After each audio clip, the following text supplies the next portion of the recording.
흔히들 그렇게 생각하죠. 경제적으로 안정되면 행복할 거라고요.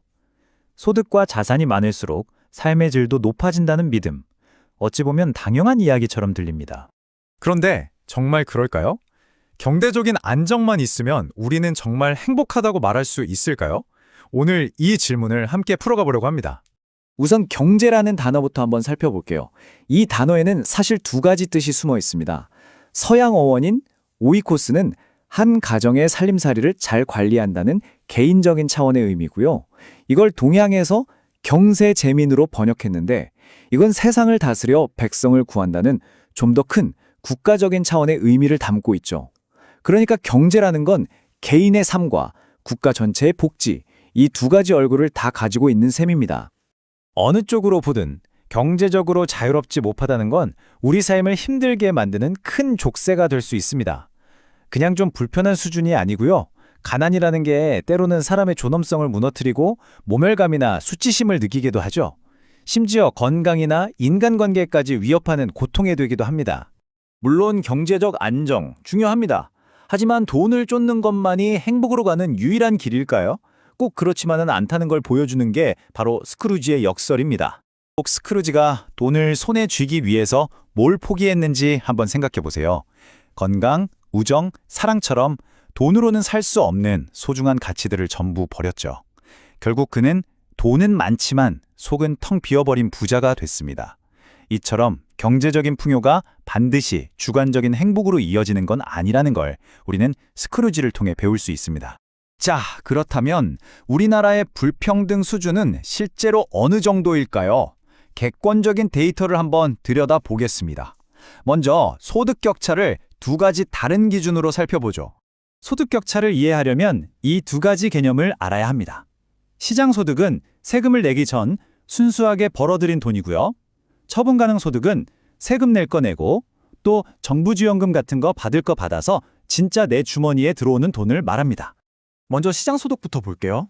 2023년 기준으로 상위 20% 가구는 하위 20% 가구보다 무려 11배나 더 많은 돈을 벌었습니다. 이게 바로 세금이나 복지제도가 아무런 역할을 하기 전 우리 사회의 소득 격차를 있는 그대로 보여주는 수치입니다. 그런데 여기에 정부가 개입하면 상황이 좀 달라집니다. 세금도 걷고 복지 혜택도 주니까 격차가 약 5.7배로 확 줄어들어요. 거의 절반 가까이 줄어든 거죠. 이 숫자만 보면 우리 사회 불평등이 그래도 꽤 완화되고 있네? 이렇게 생각할 수도 있습니다. 하지만 진짜 중요한 건 지금부터입니다. 지금까지 본 소득은요, 사실 빙산의 일각에 불과해요. 물밑에 숨겨진 진짜 거대한 격차는 바로 자산에서 드러나거든요.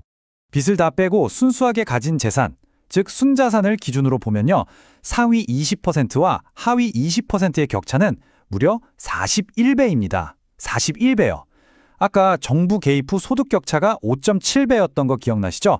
비교가 안 될 정도로 어마어마한 차이죠. 이게 바로 우리가 잘 보지 못했던 우리 사회의 진짜 격차일 수 있습니다. 표를 좀 더 자세히 뜯어보면 이 구조가 더 선명하게 보여요.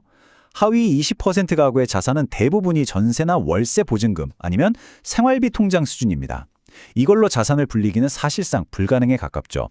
반면에 상위 20%를 한번 보세요. 자산 대부분이 고가 부동산입니다. 이건 뭘까요? 자산이 또 다른 자산을 낳는 돈이 돈을 버는 구조가 이미 만들어져 있다는 뜻입니다. 이 격차는 쉽게 좁혀지기 어렵습니다.